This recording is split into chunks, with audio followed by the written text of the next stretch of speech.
What's up, squad? This is Brandon from the Bantu Sun. Thank you so much for joining me today. I just want to touch on an article I just ran through around Russia signing closer security agreements with Iran.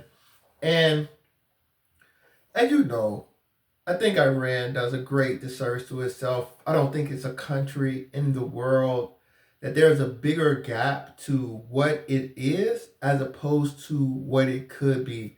Right now, I don't want to call it a backwater, but Iran has been relegated to the lower ranks of development, almost a pariah on a global scene. And it really reminds me of a Cuba role, right? They'll do some military things, a lot of rhetoric, and I think this is like Cold War Cuba is rhetoric, but I really don't believe that its leadership is acting now in the best interest of the growth and development of its people. And I just think they're fundamentally contrast. And once again, who is the partner? Russia. And this goes again to Russia being on a geopolitical back foot, not being able to, one, build strategic partnerships, or two, to develop those strategic partnerships, right? They don't elevate their allies to a higher standard. This has always been a challenge for Russia. This is why so many countries after the fall of the Soviet Union ran to the West, is that Russia was never able to develop, and they had a sort of a old world view of when the people are rebelling or have a dissenting opinion, you crush the people, right? This is in contrast to something such as the United Kingdom with America, where the United Kingdom tried that during the American Revolutionary War, and they quickly learned, if they want to keep these colonies, if they want to maintain relationships after the American Revolutionary War, they really worked to partner with their former colonies. And now you have the Commonwealth, which is quietly becoming a great alliance system in a global order. So going back to that, so you have Russia, who I think is genuine in their desires. The Iranian leadership, which I do not think are genuine in their desires. I think they sabotage themselves. I think they sabotage their allies. I can't think of one great accomplishments. I I know that they did have some drones, and a lot of their weaponry was showing up in Russia. But considering the rhetoric that Iran pushes out there, and yet, for instance, every one of their allies suffers more. Lebanon is worse off. Syria is definitely worse off. Yemen is worse off. So all they do is allow for a stronger. The current Iranian regimes only allows for a stronger West, in my opinion, through their rhetoric and their mouth being bigger than their banks. I put it that way. They create all this dissension, chaos, and nervousness in the world, which basically justify a more militaristic, muscular America and Israel within the region. And the same thing when you think about Cuba. I always tell people, for instance, Cuba is supposedly the Soviet Union ally, but Cuba was a money drain on Russia, right? Cuba couldn't have been a better ally of America than if they were an ally of America, right? When they took 50,000 soldiers, when the Russians transported 50,000 Cuban soldiers over to Angola, the Cubans were protecting American business interests there. They weren't protecting Soviet business interests. They were over there protecting oil plants that were owned by Americans. America is still one of the major business relationships in Angola. Those Cubans was there. Yes, they were on the ground against the apartheid regime. That's for sure. But it wasn't there. The Cubans wasn't there to be allies of the apartheid regime. The Cubans were there to be allies, supposedly of the Soviet Union, but they were protecting American installations. And that's the same thing I think you find out with Iran. I think Iran will be a drain on this Russia. I don't think there's much that Iran can bring to the relationship except geography, which is a big deal nonetheless, right? And that gets down to the meat and potatoes of this security arrangement. It appears that one of the key drivers of the relationship between Russia and Iran is Russia seeking a more fast track way of exporting oil and gas to the Persian Gulf out into the Indian Ocean. And it's no mystery to why this is the case. Russia, as I said, with the fall of Syria, that meant so many things because it was so close to home. It was such a pivotal geostrategic position.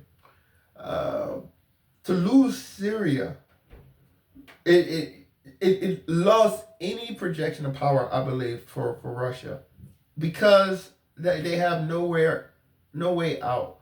I don't think Russia can project power in Africa if they can't project power in the Middle East. And this is also finally cut off their access to the Mediterranean. Now, you can say they do have access to the Mediterranean, but do they really? If the Baltic countries and the Scandinavian countries are NATO, if the countries along the Black Sea is like NATO and Ukraine, um, and now they've lost Syria, so they can't traverse through the Caucasus to try to get out through Syria. They basically lost their demographic core is in the western region of the country. The Russian historically are an Atlantic people, relatively speaking. They use the Mediterranean and the Baltic Sea to sell out to the Atlantic or to the Gulf or the Indian Ocean. And that's been completely removed. They have no other outlets. And now they come to Iran because they have no other outlets. And they're trying, but even this with Iran is compromised because the agreement talks about also transporting through Azerbaijan. And who is Azerbaijan's top ally? It's Turkey, which I think have been brilliantly playing the middle, actually acting out in its best interest. But Turkey has been one of Russia's great sabotagers in the global scale, in my opinion, based off of the consequences that we see.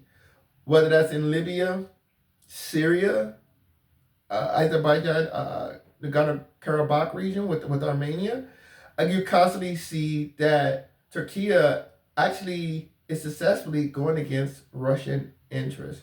So Russia needs to get its goods out. Obviously, sea transport is far more affordable in a large scale than land transport. I think they're focused on getting their goods. It's only two places really they can put their goods now. Under increasing pressure from Europe and alternatives to Europe, they only have, justifiably so, China and India to get these markets. And I think China, it may be a tough sell, but I really don't see how Putin survived without putting himself in a really compromising position to one of these two countries. Uh, it's definitely a tough road ahead, and I think all that's because I think Russia took things on a face value, and they thought Americans or the West was sincere about a global open economy with all those aspects that convinced them to bring down the Iron Curtain, the collapse that led to the collapse of the Soviet Union. At the end of the day, they didn't look at this as a power relationship that they needed to maintain a power. As they say, if you want to know what you worth, see how people treat you when you have nothing to offer them. And I think that's what happened with Russia. As this influence wanes, it's going to be difficult for them to, I think, really build strategic alliances. And like, who are they talking to now? They're using North Korean soldiers and depending on Iranian transit corridors. So this is for the largest, if not the most resource rich country in the world. This is the plight that they have to try to survive right now. So it's interesting. I don't think this is anything groundbreaking. I don't think this is anything brilliant. I think it's done out of necessity. Um, and I with the continuing war in Ukraine, which I know the Russians have to want to put a ceasefire on that thing. I was surprised at the grit, and I got to dig more into this, but just the grit of Ukrainians, and I think that's behind a lot of things. But but I think a lot of that for Ukraine is because of Russian. I think the Russians didn't want to come off as too aggressive in the war or too one sided. So they were in a losing position, right? If they go aggressive and they level Ukraine, they look like like basically war criminals. But if they go too light, it emboldens the Ukrainian. It allows them to bolster their defenses and bring in other allied countries, etc., and drain the Russian coffers. So we'll see where this goes. But I wanted to give you your thought, give you my thoughts. I'd love to hear your thoughts. Comment below. If there's any topics you want me to cover, please let me know. Like, share, subscribe if you enjoy the content. Until next time, take care. Bantu up.